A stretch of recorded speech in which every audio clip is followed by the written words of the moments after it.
500 million, বাহ, কি বিশাল একটা সংখ্যা, তাই না? কিন্তু এটা কিসের সংখ্যা? পৃথিবীর জনসংখ্যা নাকি কোনো বড় কোম্পানির আয়? না, আসলে এই সংখ্যাটা একটা ভার্চুয়াল যুদ্ধক্ষেত্রের, এমন এক ময়দান যা সারা বিশ্বের কোটি কোটি মানুষকে এক সূত্রে বেঁধেছে। আর সেই গেমটার নাম হল ফ্রি ফায়ার। তো আজকের এই পর্বে আমরা ঠিক এটাই বোঝার চেষ্টা করব কিভাবে মাত্র 10 মিনিটের একটা ছোট্ট ব্যাটল একটা গ্লোবাল ফেনোমেনন হয়ে উঠল। তো চলুন আর দেরি না করে সোজা ঢুকে পড়া যাক এই 500 মিলিয়ন প্লেয়ারের যুদ্ধক্ষেত্রে।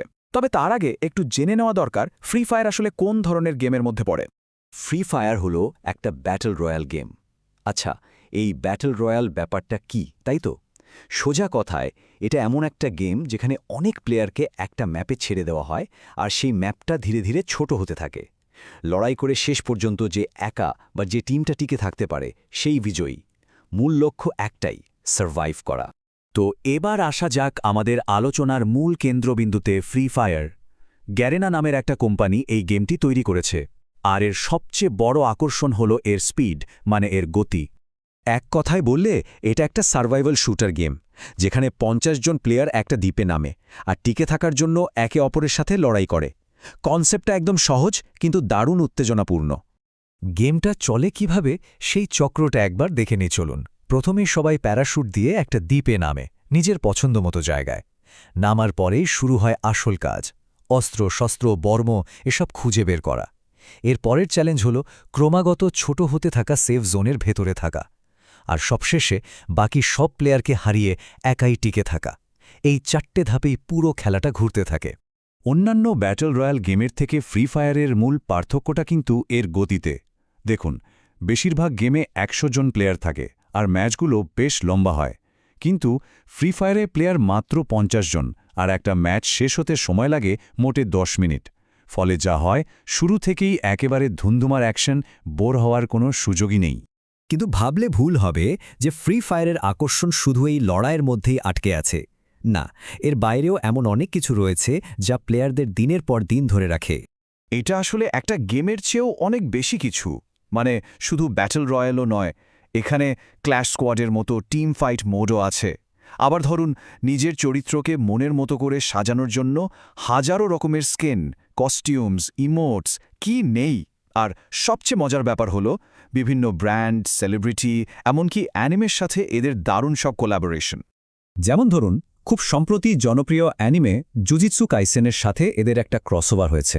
এই ধরনের পার্টনারশিপগুলোই কিন্তু গেমটাকে সবসময় ফ্রেশ আর ইন্টারেস্টিং রাখে। প্লেয়ারদের কাছে সবসময় নতুন কিছু দেওয়ার থাকে।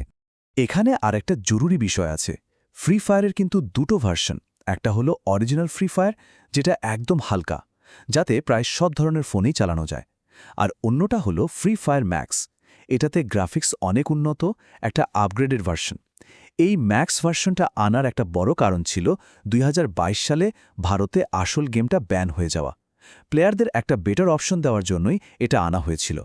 এত কিছু তো জানলাম, কিন্তু এবার সেই আসল প্রশ্নে ফেরা যাক। কিভাবে এই গেমটা 500 মিলিয়ন প্লেয়ারের মাইলফলক পার করল? এর সাফল্যের মূল রহস্যটা আসলে কোথায়? ঠিক তাই, মার্কেটে এত কম্পিটিশন, এত বড় বড় গেম, তার মধ্যেও কিভাবে ফ্রি ফায়ার বিশ্বের সবচেয়ে বেশি ডাউনলোড হওয়া গেমগুলোর একটা হয়ে উঠল? এর উত্তরটা কিন্তু দারুণ সহজ আর একই সাথে অসাধারণভাবে কার্যকর। কারণ একটাই, এই গেমটা খুবই হালকা। মানে এটা চালানোর জন্য কোনো হাই এন্ড দামি ফোনের দরকার হয় না, সাধারণ স্মার্টফোনেই দিব্যি চলে যায়। আর ঠিক এই কারণেই, মানে এই সহজলভ্যতার জন্যই এটা বিশ্বজুড়ে কোটি কোটি মানুষের কাছে পৌঁছে গেছে। এটাই হলো এর জেতার মূল কৌশল। এই স্ট্র্যাটেজিটা কোথায় সবচেয়ে বেশি সফল হয়েছে সেটা দেখুন। দক্ষিণ পূর্ব এশিয়া, লাতিন আমেরিকা, দক্ষিণ এশিয়া, এই সব জায়গায় এর জনপ্রিয়তা একেবারে তুঙ্গে। কারণটা খুব পরিষ্কার, এই দেশগুলোতে বেশিরভাগ মানুষের কাছেই এন্ট্রি লেভেল স্মার্টফোন, আর ফ্রি ফায়ার ঠিক সেই বিশাল বাজারটাকেই টার্গেট করেছে। তো এতক্ষণ তো আমরা সাফল্যের পেছনের কারণগুলো নিয়ে কথা বললাম। এবার চলুন একটু গেমের ভেতরে ঢোকা যাক। এই দ্বীপে সার্ভাইভ করার অভিজ্ঞতাটা ঠিক কেমন, খেলতে কেমন লাগে? পুরো খেলাটাই হলো ফাস্ট পেসড অ্যাকশন আর চোখের পলকে সিদ্ধান্ত নেওয়ার ব্যাপার। এখানে প্রতিটা সেকেন্ড গুরুত্বপূর্ণ, একটা ছোট্ট ভুল আর সাথে সাথেই ম্যাচ শেষ। এখানে টিকে থাকতে হলে অনেক কৌশল খাটাতে হয়। যেমন ম্যাপের এক জায়গা থেকে আরেক জায়গায় দ্রুত যাওয়ার জন্য গাড়ি আছে, আবার প্রতিপক্ষকে অ্যাম্বুশ করার জন্য পরিখায় লুকিয়ে থাকার সুযোগও আছে।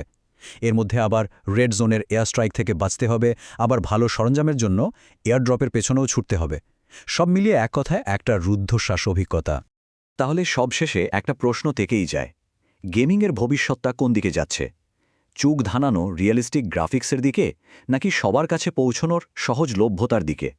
ফ্রি ফায়ারের এই অবিশ্বাস্য সাফল্য কিন্তু দ্বিতীয় দিকটাকেই বেশি জোরালোভাবে তুলে ধরছে। ব্যাপারটা কিন্তু ভাবার মতো, তাই না?